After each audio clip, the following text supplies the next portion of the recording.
It's my honor to introduce our speaker, Trevor Loudon, an activist and political researcher from Christchurch, New Zealand. His ideal society is one in which government is confined to protecting its citizens from criminals and external enemies, and he believes in working with all those who are moving in the same direction. Trevor is also the founder and editor of keywiki.org, a rapidly growing and important informational website. Trevor's latest book, The Enemies Within, Communists, Socialists, and Progressives in the U.S. Congress, has just been published and is available on the table outside as well as on Amazon.com. He will answer questions for us at the end, so please hold those. I give you the amazing Trevor Loudon.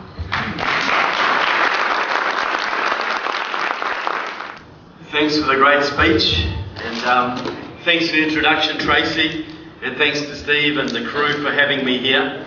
It's a great honour to be in Texas. I always like coming to the Lone Star State. I don't have to tell people about liberty in this state at all. You don't have to be lectured on states' rights here. So look, can everybody hear me all right? Can you understand a real southern accent? Okay. So way south as far south as you can get without being a penguin, basically. Okay. Look, thanks very much for having me here. I think it's my third tour of Texas. I can't say Texas, I say Texas. But I think you understand what I'm talking about. Well, what I do is a little bit about my background. I'm a researcher from New Zealand. I've been studying the American political system for many years. It was me who made the connection between Obama and Frank Marshall Davis, the Hawaiian communist. It was also, I was responsible for uncovering Van Jones, the communist green job czar in the White House, that Glenn Beck got kicked out.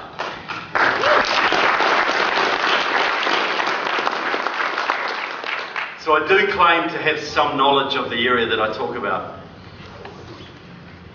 I travel the country. I've spoken to probably nearly 300 Tea Party groups around this country now. I come here on 90-day visas. This is my 6th tour, I think. I'm very tempted to do 91 days because apparently I get a free cell phone and healthcare. What a great country. So look, why do I care? Why do I come to the United States? I say there are two basic reasons. One is simple gratitude. My country was only saved in World War II because of the huge sacrifice of your fathers and uncles and grandfathers at the battles of the Coral Sea and Guadalcanal and Midway. Without that huge sacrifice, my country would have been conquered by the Japanese. And that memory is very strong in my country today. Thank you. Welcome.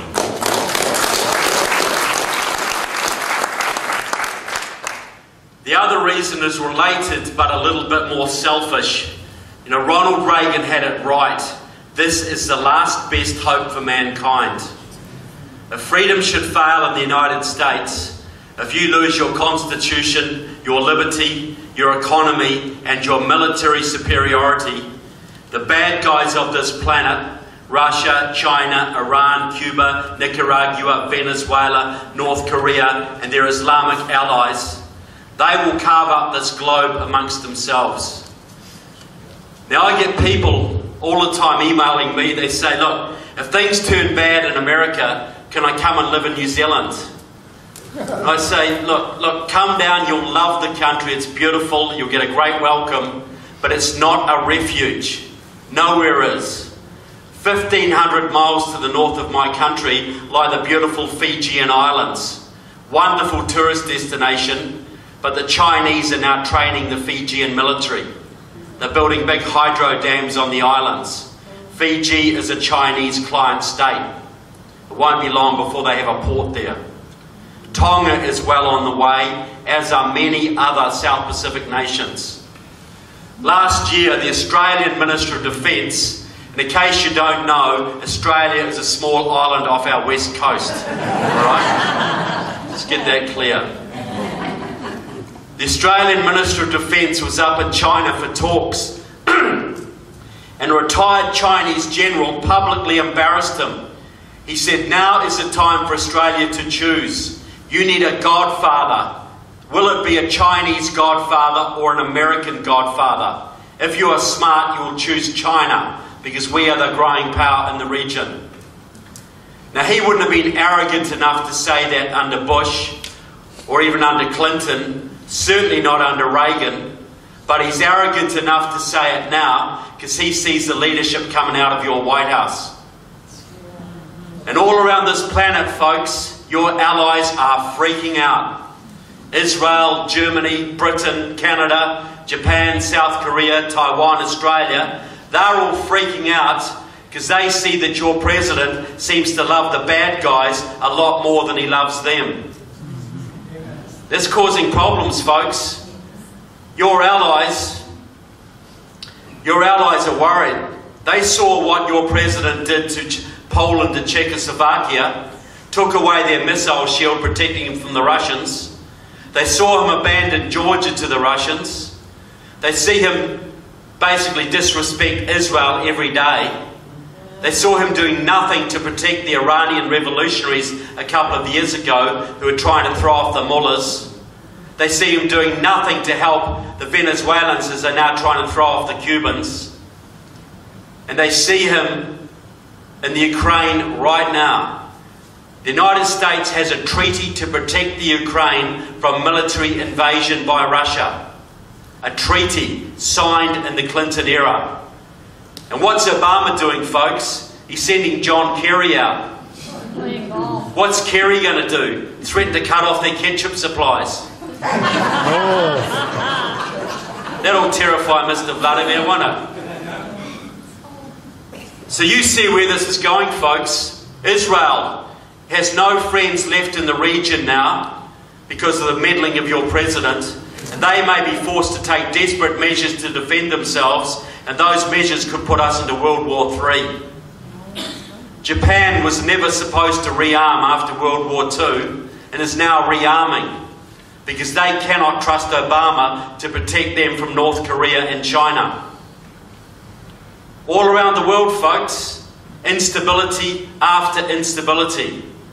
Because Obama has abandoned Reagan's doctrine of peace through strength. He wants to slash your military to ribbons, folks. He's doing, that's the number one item of his agenda. You've got to realise he worked with pro-Soviet Marxists his entire life. Frank Marshall Davis, Alice Palmer, Quentin Young, their agenda was always to destroy the United States military. Because they understood if they could take out your military, Russia and China and their friends rule this planet. Because who's going to stop them, folks? Ireland, Canada? No one else can stop them. That's why this is serious, people. Because your allies are deserting you now. You saw what happened when your president called for help to go into Syria. All your allies lined up, right? Couldn't wait to get on board, could they? One country, was it? I'm not saying they should have gone into Syria. It was madness. But that just shows where American prestige is going. Now, Vladimir Putin, the old KGB man, and as he has admitted himself, there's no such thing as a former KGB man. He is regarded as more of a statesman on the world stage now than the so-called leader of the free world. That's serious, people. That's instability. You know, you've got a president who cries peace all the time. He's got a Nobel Peace Prize in his trophy cabinet, but he's leading the world into war. And it's a war that the good guys may not win, or if they do, at a huge cost. The most significant thing your president said in the entire first term of his office, when he was caught off mic in South Korea with Dmitry Medvedev, the then Russian president, "When I get re-elected, Mr. Medvedev, I'll have more flexibility to deal with you." "Yes," said Medvedev, "I understand. I will pass your message on to Vladimir. We are with you." How much more of a warning do you need, people? How much more blatant does it have to get? If Obama was working for a Russian victory in this world, what would he be doing differently than he is today? Nothing I can think of. Now my book, well, two books actually. My first book was Barack Obama and the Enemies Within. 700 pages, 5 years of research, 80 pages of documentation. All about Obama's ties to pro-Soviet communists, Marxists and anti-American terrorists. Nearly 700 pages, folks, and I'll tell you what, I got real sick of lugging that around the country. That's heavy. And I vowed and declared that my next book would be smaller and lighter. And this one is The Enemies Within, Communists, Socialists and Progressives in the US Congress. And guess what? It's bigger. Because those bloody commies just kept on coming, folks. The deeper I dug, the more I found. And I couldn't leave out Eddie Bernice Johnson, could I? Certainly couldn't leave out Sheila Jackson Lee, could I? And Mark Vasey, not too far away from here, he'll be in the next edition, believe me. I just didn't know enough about him at this stage. So the book is really about the two big secrets of modern communism. The first secret, I think they borrowed from the devil. Because we all know that the cleverest thing the devil ever did was to convince people he doesn't exist. What have the communists done in the last 20 years, folks? They don't exist, right? And if they do, they're no longer a threat, right? It's what most of us believe, isn't it? It's most of America believes. Most of your policymakers believe that. The second big secret of modern communism, and this is hardly ever discussed in all of thousands of books on the subject, it is the ability of a tiny Marxist-Leninist party, maybe only a few hundred comrades strong, their ability to influence and even control the legislative process in their country. In other words, to write the laws. So what I'm saying is, folks, that less than 20,000 card-carrying communists in your country are basically writing the laws that control the lives of 300 million Americans. A little bit far-fetched, isn't it? Very small tail wagging a very big dog, isn't it? And when these people stand for public office under their own name, which they do occasionally for fun, they get sort of 67 votes or 129 votes or something. And people laugh at them. But is it just the number of votes you get? Is that the only thing that determines your level of political influence? How many votes did Al Capone ever get in Chicago? How many votes did the mob ever get in Las Vegas? So therefore they couldn't have run those towns, right? Bribery, corruption, intimidation, thuggery, blackmail, indoctrination, vote fraud. There's a whole bunch of ways that small organised groups can control much larger groups from behind the scenes. And that's what Leninism is, folks. That is the science of Leninism. Forget the Marxism, that's garbage. But the Leninism has been very successful. Because Leninism is the science of small groups taking control of larger groups and holding that power. Lenin led a revolution in Russia in 1917. He had 2,000 Bolsheviks. Yet they took over a country of 140 million people and held it in an iron-like grip, at least for 70 years, and I say still. They've had 100 years almost to practice their art, folks, and they're pretty good at it.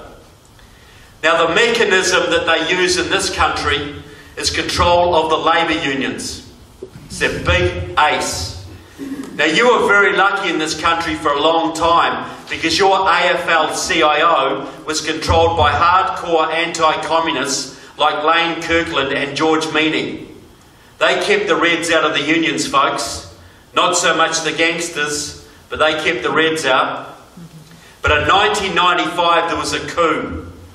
A very significant political event in this country, and I guarantee you never heard a word about it.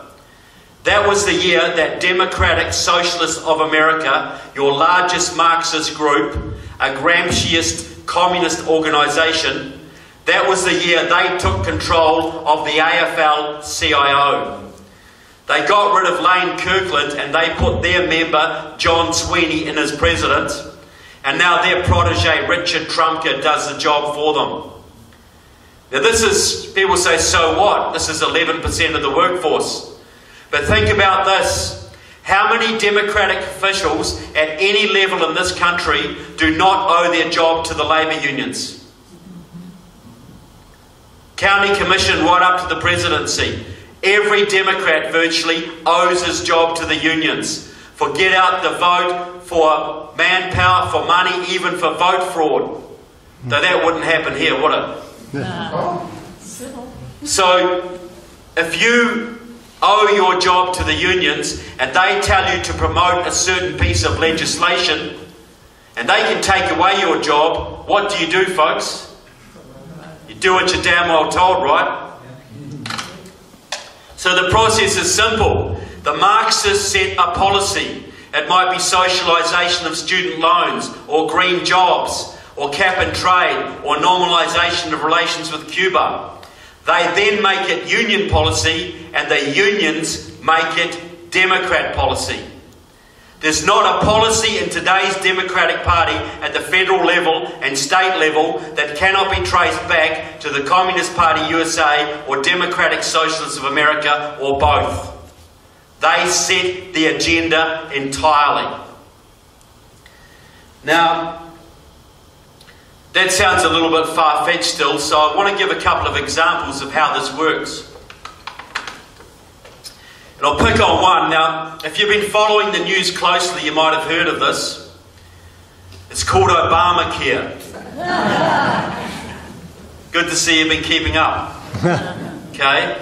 Now, look, I acknowledge that Obamacare is not yet fully single-payer or socialised healthcare, but we all know where it's heading, right?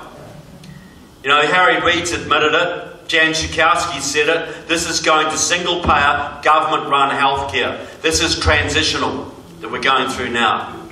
Now, I come from a country that's had government healthcare my entire life. And Stephanie here also would have experienced this. And you see if you disagree with me. Now, so I've had it for all my life, and I'll tell you what, folks, it sucks. Everything they've ever said about it is true and worse.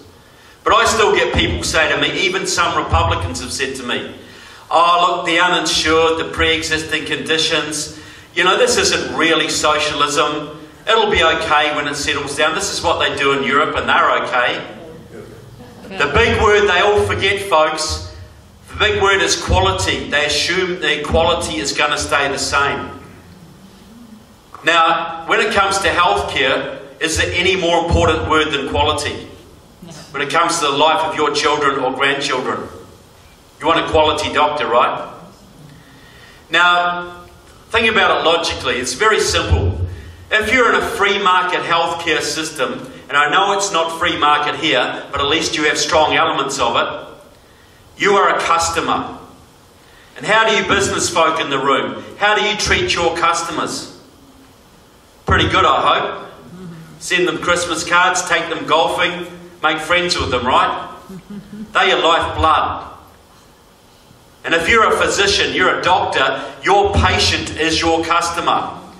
And the longer your patient lives, and the happier and healthier and more productive they are, the more holidays they can afford to give you, right? That's how it works. The American way. But what if you're in a single payer system where the government pays all the health bills? Now that's very attractive to some people, right? They think, wow, wouldn't that be just so cool? But think about this.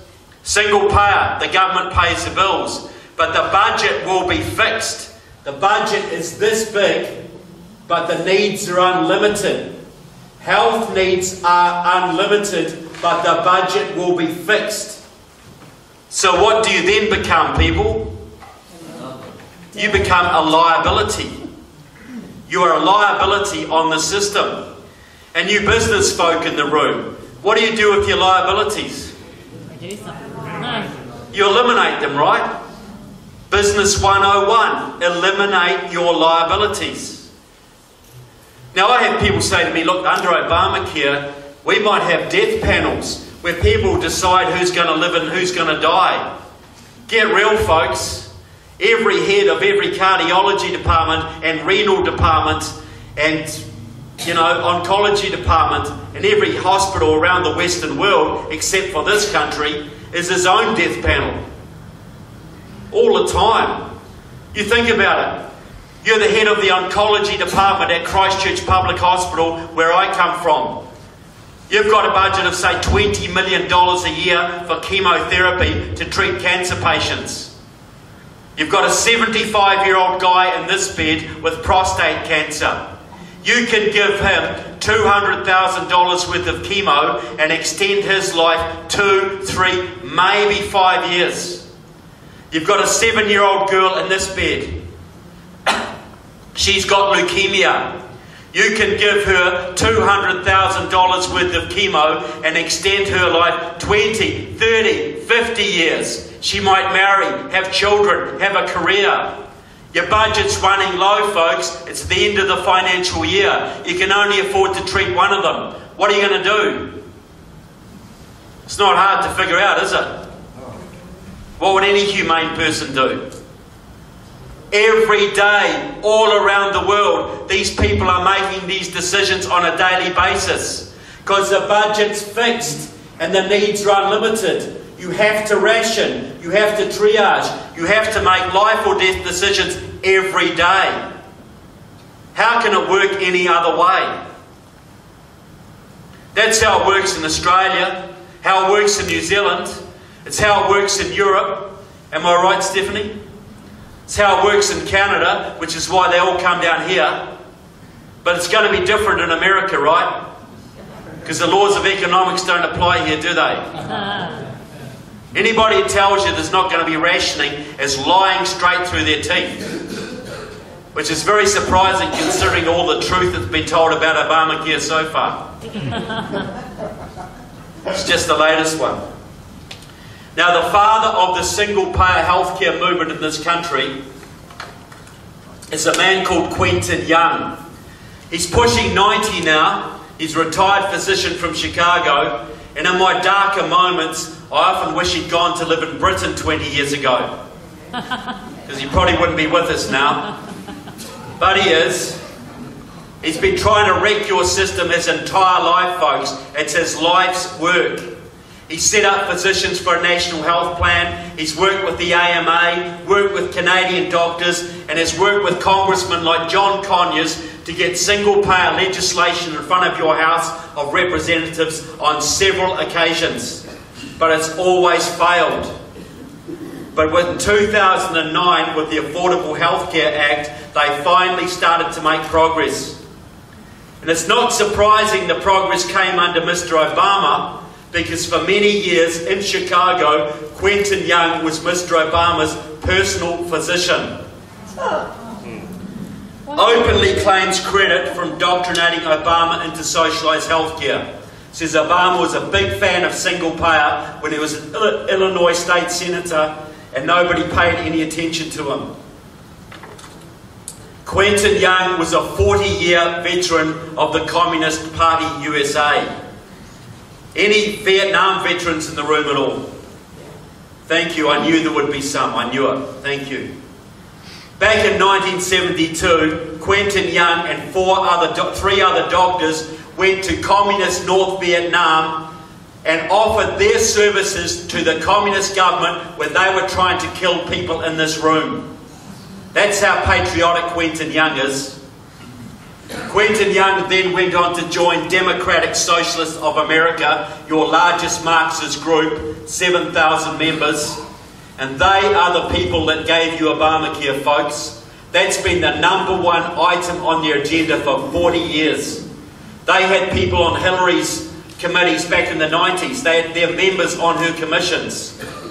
They control the AFL-CIO, so they promoted single payer through that. They controlled Physicians for a National Health Plan. They promoted it through that. They control the Congressional Progressive Caucus, they set it up. 80 members of your House of Representatives basically working at the direction of Democratic Socialists of America and their communist friends. That's how they get the legislation in there, folks. That's where it came through. And now they are boasting in their publications that Obamacare is going to fail. Democratic Socialists of America says Obamacare is going to fail, but that's great. Because then they're going to blame the greedy doctors and the insurance companies, and single payer comes next. That is the plan. Doesn't matter how much chaos it causes in your lives, folks, their dream will be realised. Now, to prove a point, just before the last election, the Obama campaign put out a little video designed to mock Mitt Romney. They said, hey Mitt, guess what? You know how you hate Obamacare, you want to get rid of it? Well, the joke's on you, Mitt. Because the man who designed it for us, the architect of it, their words, that was John McDonough, former Massachusetts state legislator, Harvard academic. He put it together for us, Mitt, and guess what? He was the same man who designed Romneycare. So ha ha. And it's true, McDonough did design both systems. Mitt Romney got a bill out of the Massachusetts state legislature, which is shot full of Democratic Socialists of America supporters, and he tried to push it back, make it less socialist. But a compromise was reached, and he got his name stuck to it. What the video did not say is that John McDonough was the Boston chairman of Democratic Socialists of America. So a Marxist designed Obamacare. The same Marxist group promoted it through the Progressive Caucus and the AFL-CIO, and another member of the same group, Quentin Young, personally indoctrinated your president into it. Do you think they might have had some influence, folks? 7,000 members, and they're trying to socialise between 1/6 and 1/4 of your economy and wreck the greatest healthcare system the world has ever known. What are you going to do to stop them, folks? Because you've got to stop them. Your country will never be the same if you don't, and you still can. Now I'm going to talk about another issue that the communists are very heavily involved in, but they're not the only ones. It will have a huge impact if it gets through. And like Obamacare, it cannot be allowed to go through. And that is comprehensive immigration reform, otherwise known as amnesty. Now you have people in the Republican Party like Marco Rubio and John Boehner and Lindsey Graham and John McCain who are trying to tell you this will be good for the GOP, right? Because when you give the 12 million, 20 million, 30 million, whatever it is, illegal immigrants citizenship and voting rights, they're all going to be so grateful, they're all going to start ticking those R's, right? Just delusional. You know, 90% of the black population in this country has been voting Democrat for more than 60 years. No matter what the Democrats do to degrade and enslave them, they still keep ticking those D's, right? 80% of the Jewish population in this country has been voting Democrat for more than 100 years. No matter what Obama does to disrespect Israel, they still keep ticking those D's. People do not change in a hurry. And a lot of the Latinos, who are the bulk of the illegals, are socially conservative. And they might change in 20, 30, 40 years. But we got 2.5 years, folks. 2.5 years maximum to save this country. That will not happen in 2.5 years.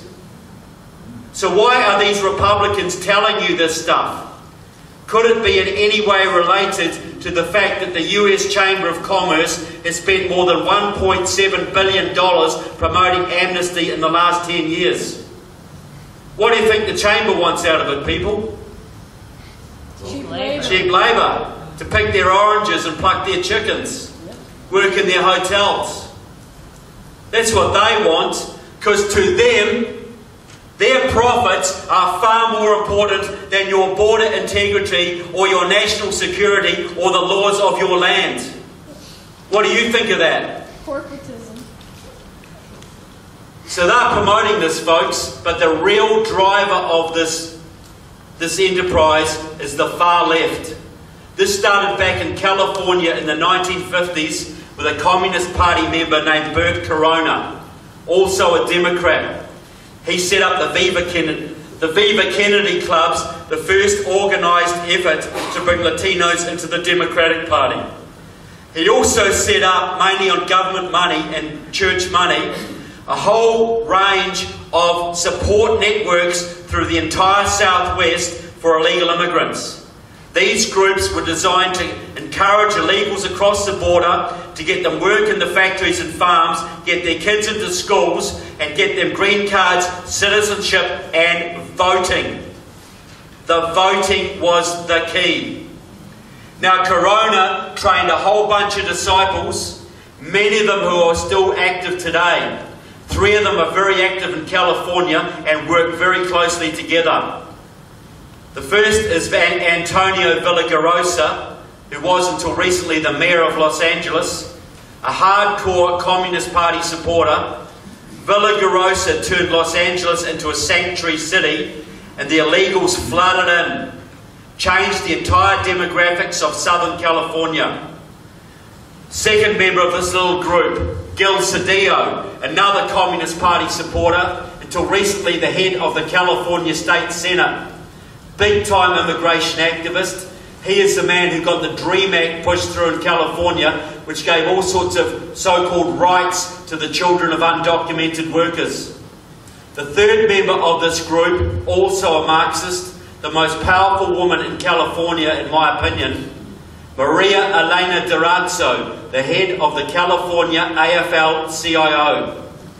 She is the woman behind the massive union-driven Latino voter registration drives and get out the vote efforts that over the last 15 years have added several 100,000, if not millions, of Latino votes to the California rolls. Almost all Democrats. California was once a reddish, purplish state. Now it is solidly blue. Even Orange County, once the most conservative county in the United States, is now purple. And this has got to be a lesson for you guys, folks. This has got to be a lesson, because this was done deliberately by Corona and his disciples. They flipped that state through immigration. Go to Arizona. A man died there in 2012, the most successful politician out of that state in decades. Bet you've never heard of him.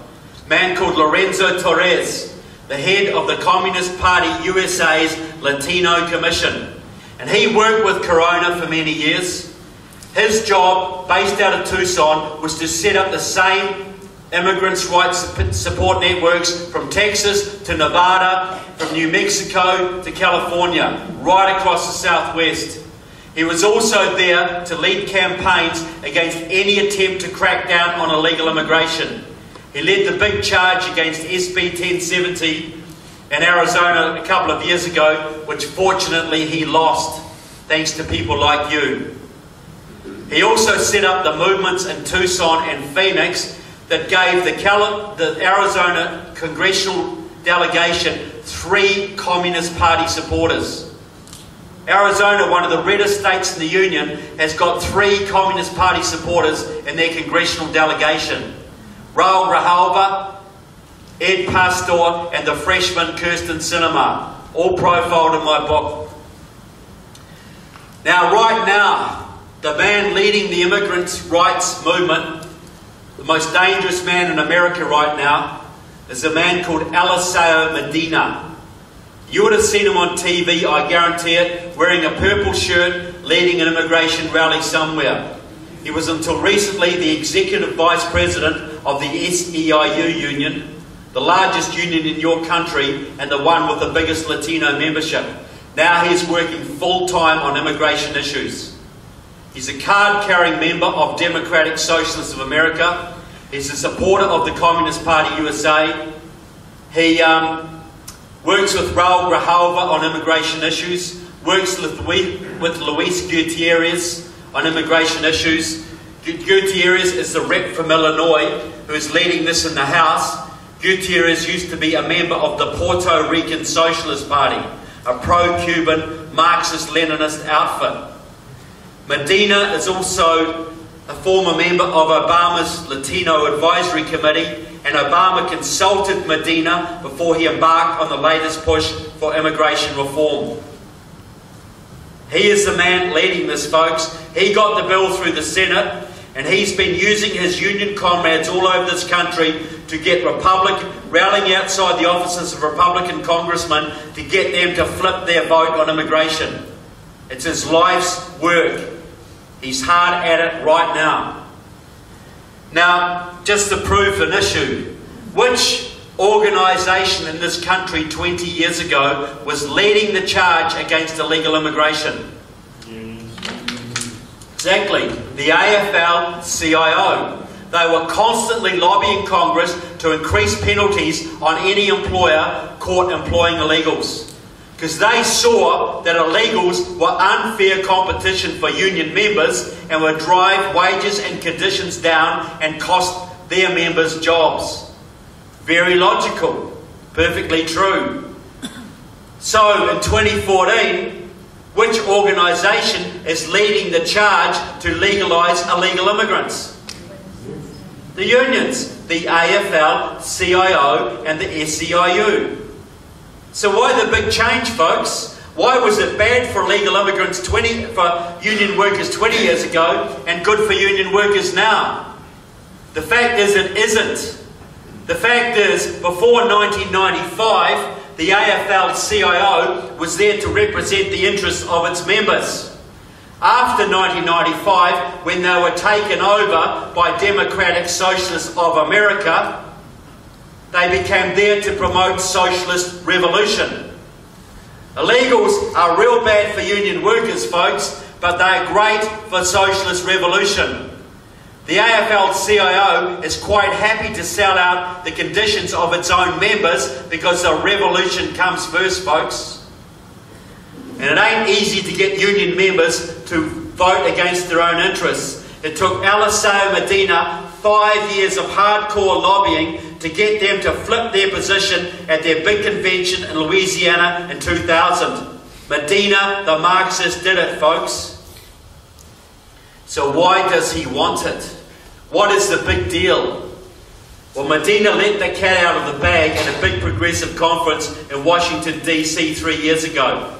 He got up in front of the comrades and said this: immigration reform is our #1 priority for the progressive movement. We have to get citizenship and voting rights for our 11 million undocumented workers. And did he talk about compassion or helping families or the American dream or helping the economy? Not a bloody word, folks. All he said was this: in 2008, Latinos voted overwhelmingly for Obama and progressive candidates. If we stand by these people, they will stand by our movement. If we get them citizenship and voting rights, that will guarantee us at least 8 million more Democratic Party votes. That will give us a governing majority, not just for the next few election cycles, but for the foreseeable future. In other words, a one-party state, folks. A democratic one-party state controlled by the unions and the communists. Because think about it. They get 8 million more votes. Your state will be well on the way to going blue. Your state. The whole entire southwest will go blue. But if they can flip Texas alone, and they're pouring in there right now to flip Texas, you are their #1 target. If they can flip Texas, you take the electoral college votes from Texas, the second most populous state in this country, and add them to the electoral college votes of California, which they already got through immigration. Combine those two totals, it is mathematically impossible for the Republicans to ever win another presidential election. It cannot be done. It's gone, folks.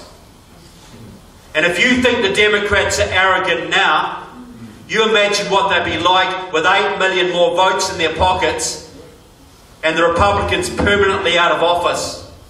It wouldn't just be the IRS they send after you people. This country won't be like France or Germany. It'll be like Venezuela very quickly and Cuba not long after, because that is the plan.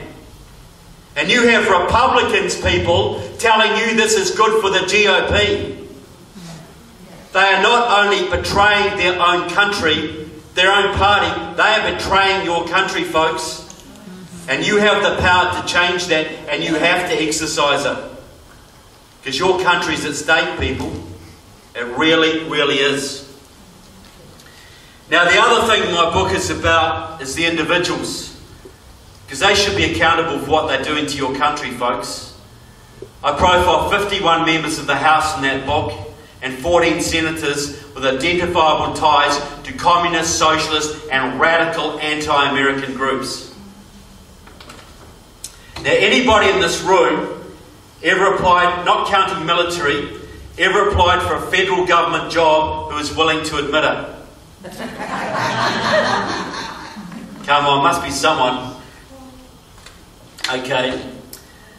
But I'll tell you what, I know that if you apply for a federal government job in this country, you need an FBI security clearance. And they can go through your underwear drawers, folks. They can take a couple of years to do this. They go through your childhood background, your education, your friends, overseas travel, drug habits, any dodgy relatives you might have. I've got a friend who applied for a federal government job 2 years ago. The FBI drove to Canada to interview his communist uncle. And on the basis of that, he was denied that position. And fair enough, because they need to be able to trust you. You're going to be at the heart of the federal government, the heart of the free world, folks. You might have the ability one day to influence public policy. You might be guarding the president or a nuclear facility. You might have state secrets under your control. They need to be able to trust you. But what if you're a young Marxist radical like Mark Vasey or Eddie Bernice Johnson or Sheila Jackson Lee or Barbara Lee or John Conyers or Rosa DeLauro or Danny Davis or Jan Schakowsky or any one of a whole bunch I could name, and you hang around with the local communists or socialists and they control the unions and the local Democratic Party, and they can put a suit and tie on you and get you into Congress or even the Senate, and you serve on the Homeland Security Committee or the Science and Technology Committee or the Armed Services Committee or even the Intelligence Committee, and have access to all sorts of government secrets and the ability to influence public policy, not just on a national level, but even on an international level. How much of an FBI security clearance do you need for that one, folks? 0. Because the people are supposed to vet the candidates, right? And the media is supposed to help you do it, right? How's that one working out for you guys? Look, they did it with Mitt Romney and Sarah Palin. We knew all about Mitt Romney beating up some young gay kid when he was 17, right? We knew all about Sarah Palin's kids' Facebook pages. That was important, right? Because you had to know about them, because they might be leading your country someday. You had a right to know, folks. So why don't you have a right to know about the D's, people? Why do you have a right to know about the skeleton's graveyard, the elephant's graveyard of skeletons in Obama's closet? Why do you have a right to know about that? The media's on your side, right? That's the big flaw, people. You're in trouble because of that. You got people like John Conyers on the Judiciary Committee, leading the Judiciary Committee, the body that writes the laws of this land. 50-year history with the Communist Party USA and a 40-year history with Democratic Socialists of America right up till last year. You got Rosa DeLauro, one of the top Democrats in your Congress, has an office in the headquarters of the Connecticut Communist Party. She's best friends with Joel Fishman, the communist delegated by the Communist Party to liaise with the Democrats. the daughter-in-law of a Soviet spy, by the way. You got Barbara Lee, 40 years with the Communist Party. Nancy Pelosi, not much less.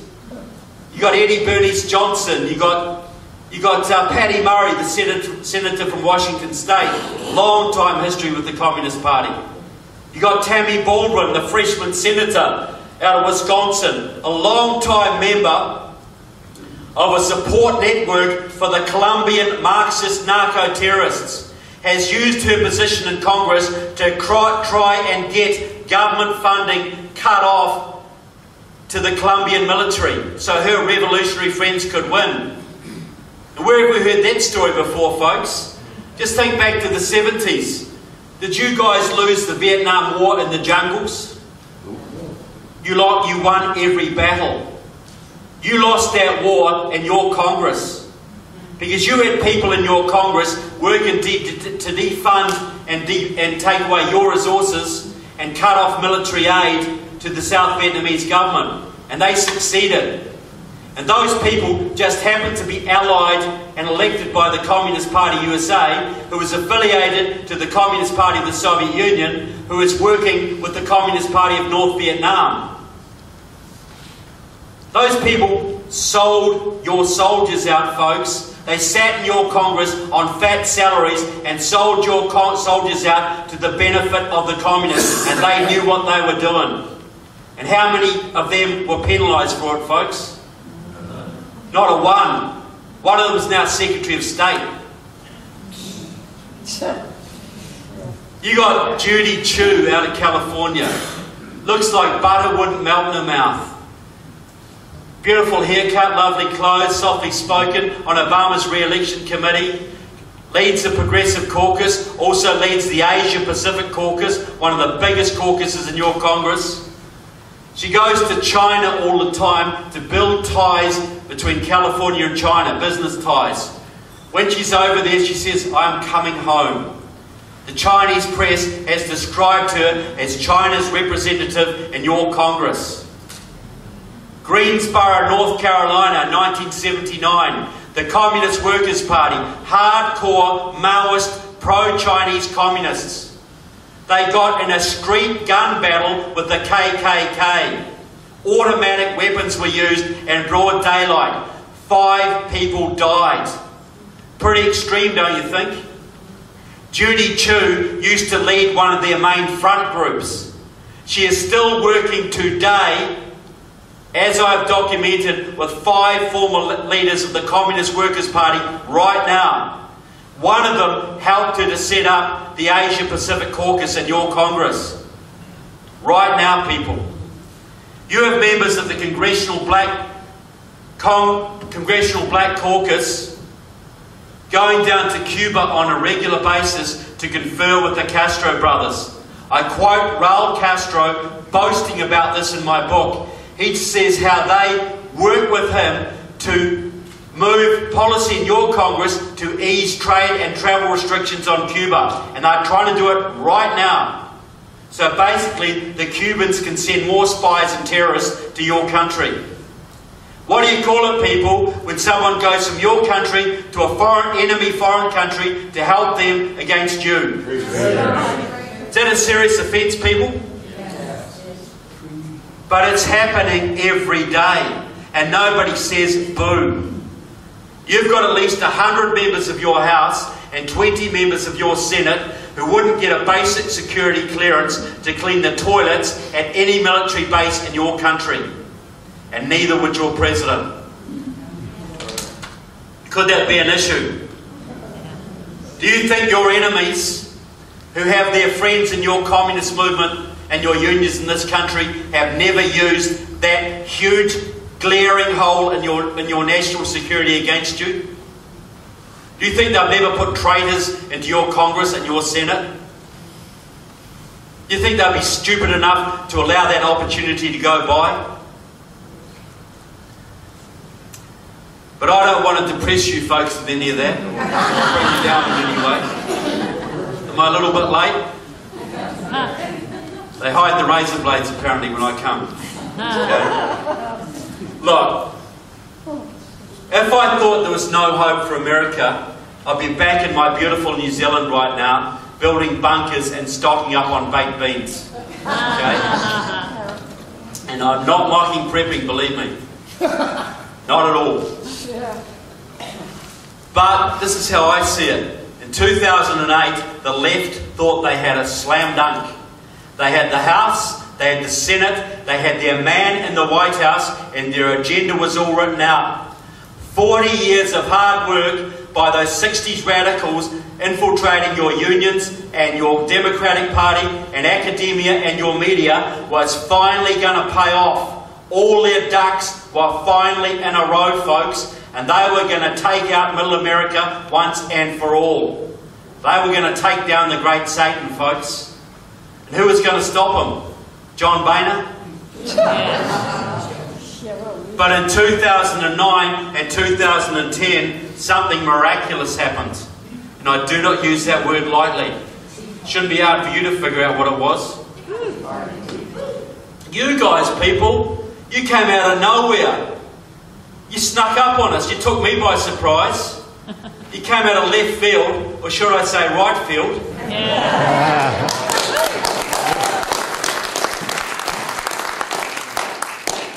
And you snuck up, you snuck out of nowhere, and you blogged, and you marched, and you emailed, and you agitated, and you phoned back, and you rallied, and you put some spine into the GOP, and you took back that house in 2010. And you deserve the credit for it, folks. Absolutely. And what did that do, people? That brought the agenda of the left to a grinding, screeching halt. You stopped them in their tracks, folks. They had it in the bag. They were breaking out the vodka. 40 years of hard work was coming to fruition. Everything was primed. No opposition. And you snuck up on them and took their toys away. And some of you wonder why they hate you. You seriously wonder why they call you dirty names. You're surprised by this. Folks, you took it off them. They had it in the bag and you took it off them. You saved your country, people. We're not done. You're not done. You saved your country. You may not see that. You're in the battle. But I see it from outside, folks, as do millions of others around this planet.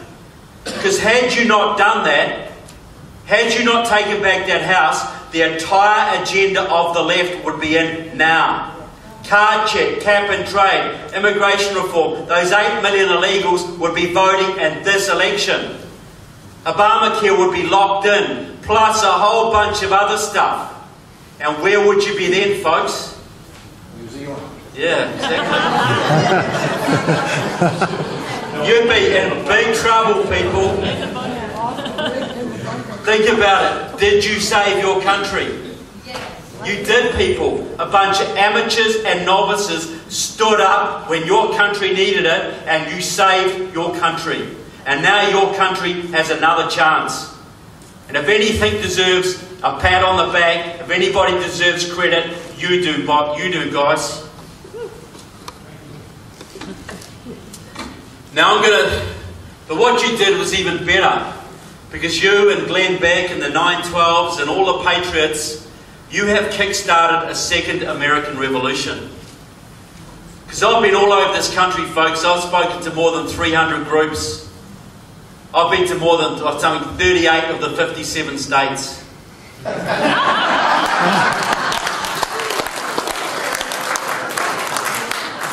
Just seeing you're awake. I'm still looking for some of them. But I've been all over, people. I've been to Michigan and Massachusetts and Illinois with big groups. You get out of the big cities, there are millions of people in this country who love the Constitution, who can read the Constitution, the Bill of Rights, they know about the separation of powers, states' rights, all the things that make your country different. There are more people like you than at any time since the Revolution. And that is so important, folks. You've got a base out there now that you didn't have 10 years ago. We can thank Mr. Obama for that one. Yeah. One thing we can thank him for. And also if you own stocks and gun companies. Yeah. But look, that's important, folks, because you have fought back Agenda 21 and Common Core. You've taken over school boards. You look what you did to Texas, folks. You have done so much in this state. You know, Michigan is a right-to-work state because of people like you. You have had a huge impact. You have enabled state legislatures all over this country to basically give the finger to the federal government. Yeah. And is that important, people? Yeah. Yes. You have slowed them down, folks, so much. But sometimes I think you people are a bit like baby Superman. You do not know your own strength. Look, that immigration bill would have gone through the House this session had it not been for you. Because they saw what you did to Marco Rubio. They know what you're going to do to Lindsey Graham. They are terrified of you, folks. And I'll tell you another thing. I was up in Washington, D.C. last year, November, and I went to the Institute for Policy Studies 50th Anniversary Bash. Hardcore progressives, folks. The ideas factory of the Obama administration. These people used to work with the KGB, now they work with the Cubans. Hardcore. I paid my $75, I put on my little badge, and I mingled with the Marxists. Because I wanted to know what they were thinking, what they were talking about, what they were planning, what their agenda was. This is the heart of the movement. And I'll tell you what, folks, I got bored. I got bored rigid. Because they talked about one thing all day. Tea Party this, Tea Party that, Tea Party this, Tea Party that. All day. The Tea Party took the state legislature's office. They snuck up on us in here. We didn't see them coming. How did we not see this? What are we going to do about it? They were raving all day about you folk. All day. So boring. You know? Look, if you don't know your own strength, your enemies do. They know you are the only thing between them and what they want. Why else are they trying to get rid of you, people? Yeah. Are they trying to get rid of the Boy Scouts or the, you know, whatever? They know you are a danger to their agenda. Now, I'm going to do something that's normally considered very bad manners, okay? But I'm a Kiwi and I can go home. Okay? Because it's not kosher, right? To go into someone else's country and tell them how to do things, is it? It's like telling a neighbour how to do their decor. You don't do it. But you can like it or lump it, folks. Because I get asked this all the time. Because I see a movement now. You're 5 years into this. It's hard, thankless work. You get tons of abuse and very little praise. You won a lot of battles, but you lost a lot of battles. You've had some betrayals. Do we go on? Is it worthwhile persevering? Are we making a difference? Are we doing the right stuff? All these questions I hear all the time, people. My only value to you is as an outside observer. Because you can always see your neighbour's problems better than they can see their own, right? So that's my value to you. This is how I see where you are and where America is now and where you need to go forward. You've got 100 years of progressivism to undo. Might take 20, 30 years, who knows how long it'll take. But you've got two huge battles coming up, folks. You've got 2014 and 2016. Yeah. And if you lose those and those Dems get their illegal immigrant votes, whatever you do after that may not count for very much. So you have to win. You have to win those battles. And if you look at it realistically in the time we've got, a third party ain't going to do it, folks. Local action alone ain't going to do it. There's only one force that can stop the Democrats in the time we have left, and that is the GOP.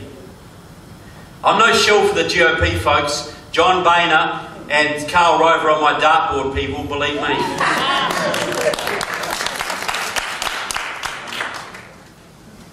So the GOP is the force that can do it, but the real thing is this: what will the character of that GOP be? Because if the old guard win and they give you a Jeb Bush or a Chris Christie, you're toast, folks. Yeah, that's over. And even if you fluke a win by some miracle, you still lose because progressivism just rolls on. But if you have a real leader, a real constitutionalist, maybe someone like Ted Cruz,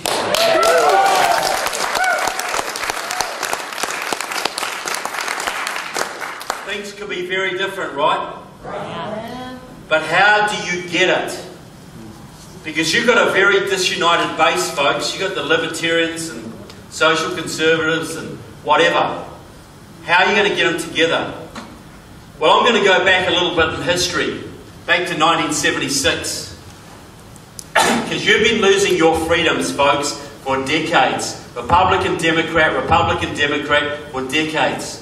And the people were getting pretty sick of it, but they had nowhere to go. But that year, someone came out of California with a very, very different vision. He talked about a shining city on the hill, and peace through strength, and the Constitution and liberty. All the things that you talk about. And people just like you followed him in their hundreds and hundreds of thousands.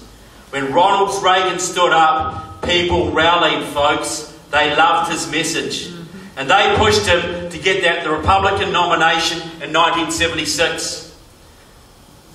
And what did the Republican old guard do, folks? Those old Rockefeller Republicans. They hated him, people. They sabotaged him. They slandered him. They denigrated him. Ronald Reagan was forbidden to speak in Ohio by the Ohio Republican Party. They forbade him to come to their state, folks. And the Republicans gave Gerald Ford the nomination. He just beat Reagan. And Gerald Ford went up against Jimmy Carter, and Carter won. And how did the Carter years work out for you guys? Yeah. America's finest hour, was it? Interest rates up to here, gas queues round the corner, Panama, Iran. Your second worst ever president, right? Yeah. But the real important point is this. The grassroots did not give up. They got into those GOP precinct positions. Yep. They got organised, they got disciplined, they got focused, and they were not going to take no for an answer. They got behind Reagan again in 1980, and they forced that GOP to give them their candidate. Yeah. Forced it. And Reagan went on to take the country in a landslide. The hostages were back on the first day, folks. Yeah. The interest rates were down. The taxes went down. The military was rebuilt. The economy was rebuilt. The pride in your country was rebuilt. And he took out the Soviets. Any greater president in the 20th century, folks? No. And why did you get them? Because you decided who was going to be president, not the GOP. Is there a message there, folks? Yes. Because right now, this country, look, I just digress. Because I'm often told, they say, look, we've got to get the young people into the movement, right? We've got to get the young people on board, and I'm glad there's some here tonight. And to do that, we've got to have liberal, nice-looking candidates like Marco Rubio with, pretty cool and charismatic, and maybe a few liberal values. Because that's what the young people want, right? Yeah. I say garbage. Yeah. You look at Ron Paul out of your state. Now, I don't agree with everything Ron Paul's ever said. But where's his fan base, folks? Yeah. Yeah. The young people love him like a chocolate, folks. Yeah. And he's cool and hip and charismatic, right? He's a grumpy old bugger. But he's a principled grumpy old bugger. He stands up. He doesn't back down. He supports the Constitution. He fights for the underdog. He's consistent and principled. And the young people love him like a chocolate. And what was Reagan like, folks? He was much the same. A bit more charismatic, but much the same. And who did the young people flocked in their thousands? I know people in this room converted by Reagan, right, Steve? Because they loved his message. They loved his stand. They loved his guts. I go around this country, people. I wear my Reagan badge at airports. I've had 16-year-old goth girls with wacky-looking goth haircuts walk up to me and say, "Wasn't he great?" How do you think I'd get on with the Gerald Ford badge, folks? Not quite the same. Where is the lesson in that? So right now, this country is Carter on steroids. And to turn it around, we need Reagan on steroids. Not just to go where Reagan did, but to actually restore your constitution and gut your federal government. Gut it. But how are you going to do it, people? Because as I said, Reagan built the base. He got the social conservatives, the defence people, and the economically minded people. He got them all, the three legs. So how are you going to unite your base? Because you've got those libertarians out there who gave 1.2 million votes to Gary Johnson last time. You've got the social conservatives, the fiscal conservatives, the defence conservatives, the energy voters, the Second Amendment voters, the moderates. You've got 2 million Republicans who stayed home last time. And I'll tell you who else. Several million, nobody knows how many evangelical Christians who don't vote. Right. You got them all there, folks. That's your base, and a lot of them don't like each other very much. But one thing they all have in common is they all want something. Everybody's got a pet issue, folks. I guarantee everybody in this room has. So how do you get them all in one tent? If I was a man like Ted Cruz, this is what I would be doing.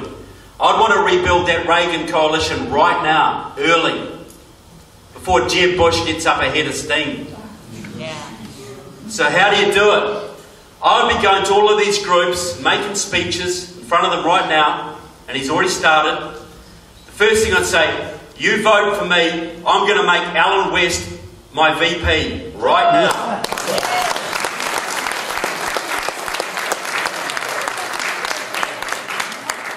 And for you libertarians, you deserve something. I'm going to make Rand Paul Secretary of the Treasury, and he can do what he damn well wants to the Federal Reserve and the IRS, carte blanche.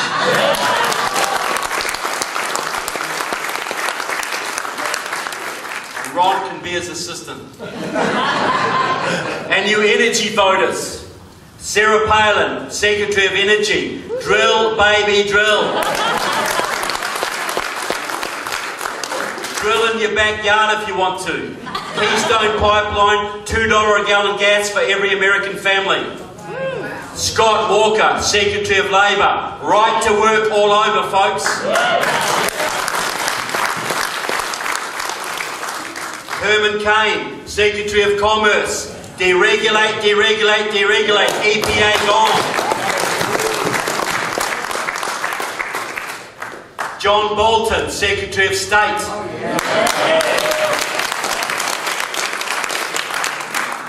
Rebuild your alliances, tell your enemies where to go.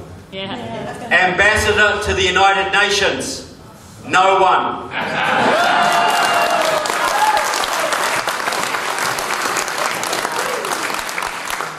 Dr. Ben Carson, Secretary of Health and Human Services. Attorney General, Mark Levin.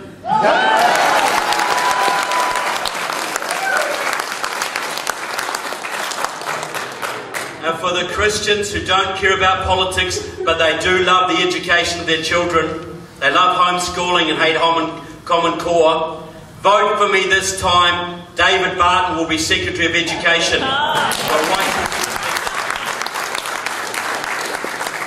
Go across the whole ticket. Name your ticket early. Have a ticket. Run on a ticket. Think about it, folks.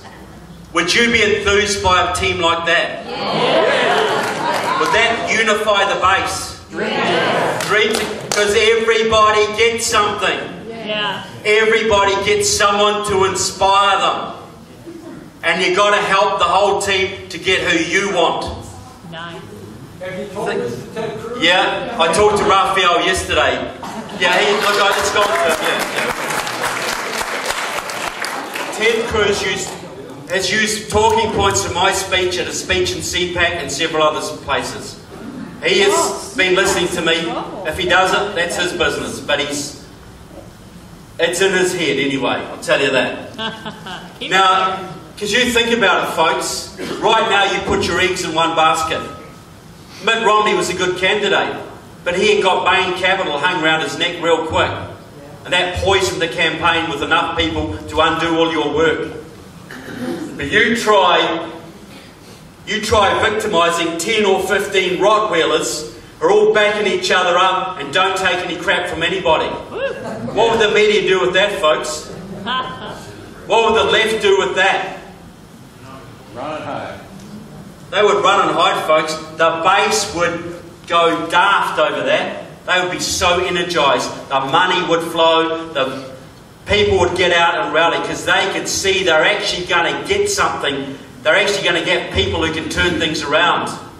And you've never had a bigger base in this country, folks, of patriots and libertarians and constitutionalists than you have today.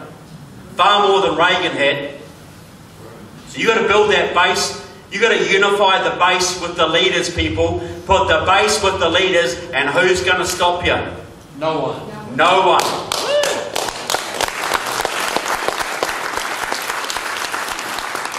You didn't have a founding father, folks. You didn't just have George Washington. You had George Washington and Samuel Adams and Benjamin Franklin and Patrick Henry and Thomas Jefferson. You had a whole team back then, people. You get a whole team now, and who's going to stop you? You can have that second American Revolution, folks. It's within your grasp because you've got everything there you need to do it. Everything is there now.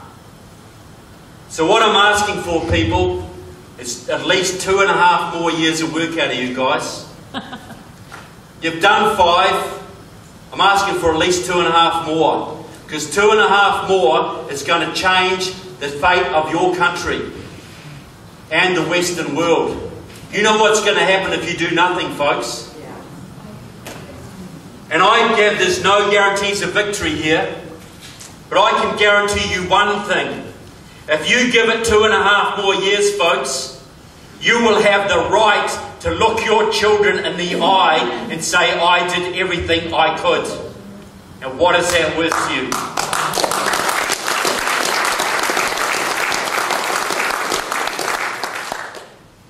And if you win, people, and you can win, you'll give your children not just the country you inherited, but one even greater. And what is that worth to you? Now look, it ain't easy, people. It's a hard road. But think about this. I was up at Morristown, New Jersey last year. I'm giving you everything tonight, by the way. Up in Morristown, New Jersey, I went to the encampment where 10,000 of your troops spent the winter of 1780. And that one made this one look like Tahiti, people. 10,000 troops started that winter. Death, desertion and disease took 4,000 of them. The troops were raiding the farms to steal everything they could. They weren't paid for months. The troops were boiling their own boots to eat the leather. The officers were eating their pet dogs, people, just to survive. But they went through that winter, and the one at Valley Forge and all the others, they lost far more battles than they ever won. They got chased across every state, starving and freezing in the snow, winter after winter. But they won the battle that counts, folks. They took the British out at Yorktown in a surprise attack, and look at the country they gave you. Look at the amazing country their sacrifice created. A bunch of farmers and lawyers and blacksmiths and labourers and fishermen, and I've got to say pastors, Bible in one hand, long rifle in the other, took on the greatest military empire the world has ever known, and they beat them. How miraculous is that, folks? George Washington understood it. Is the age of miracles gone? Yeah. It's still there, folks. You stand up, you'll get the help just like George Washington got help. You know that. So what I'm saying, people, 2.5 more years. Do you think, those patriots who are freezing and starving in the snow, you've got to remember, less than 10% of the population supported the revolution, 3% fought in it, 40% supported the British, and the rest didn't give a damn. Does that resonate with you guys? Yeah. So nothing's changed. Small groups make big differences. But do you think those patriots, freezing and starving in the snow, understood their role in history? Do you think they understood the great country they were creating? What about your role in history, folks? We can see their role because we have perspective. We can look back 200 years. What about you getting some perspective?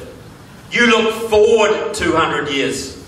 200 years from now, some young kid will be up in front of a high school class in Lucas and he'll say, guys, look, civics class, you know how we studied those American revolutions? That second American Revolution, when everybody thought this country was done.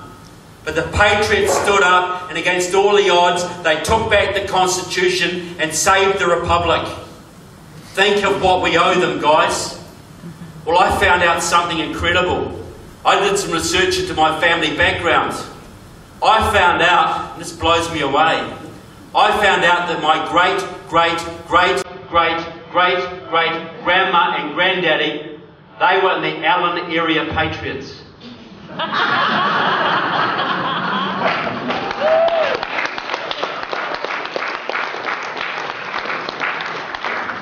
How cool is that?